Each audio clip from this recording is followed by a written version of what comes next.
Ang magtiwala sa sanlibutan o to put your trust in the world o sa mga tao sa sanlibutan ay katulad ng pagtatayo ng bahay sa buhangin.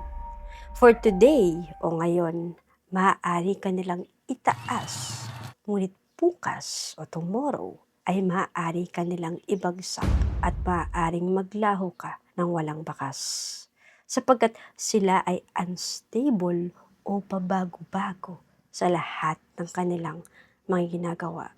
Nang pumunta si Jesus sa Jerusalem sa panahon ng Passover o Pasko, the people all with one voice at sabay-sabay na sumigaw kay Jesus ng Hosanna, Hosanna.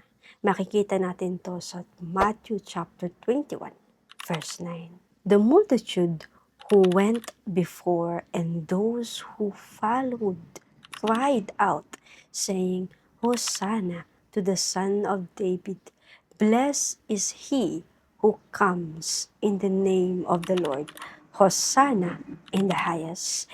Itinaas nila si Jesus. Ngunit ilang araw lamang ang lumipas na makita nilang inilalantad ng kanyang mga salita ang kanilang kasalanan at pagiging makasarili.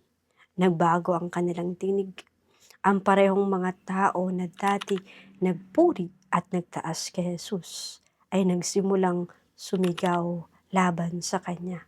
Sa Luke chapter 23 verse 21, ngunit sumigaw sila, ipako siya sa krus, ipako siya sa krus.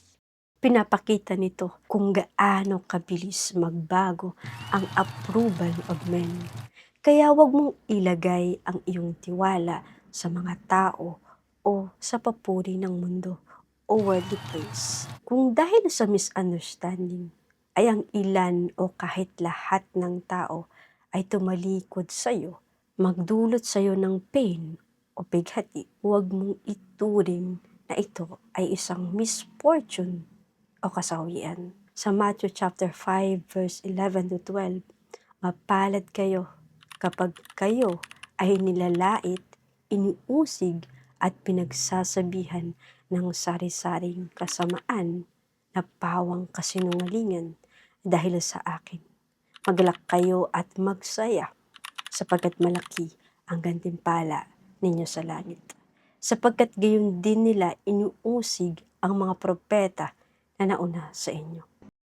Kung magpapatuloy ka faithfully in honesty at lumakad ka under the guidance of the Holy Spirit at doing your duty, tandaan mo na God Himself is on your side together with all the hosts of heaven.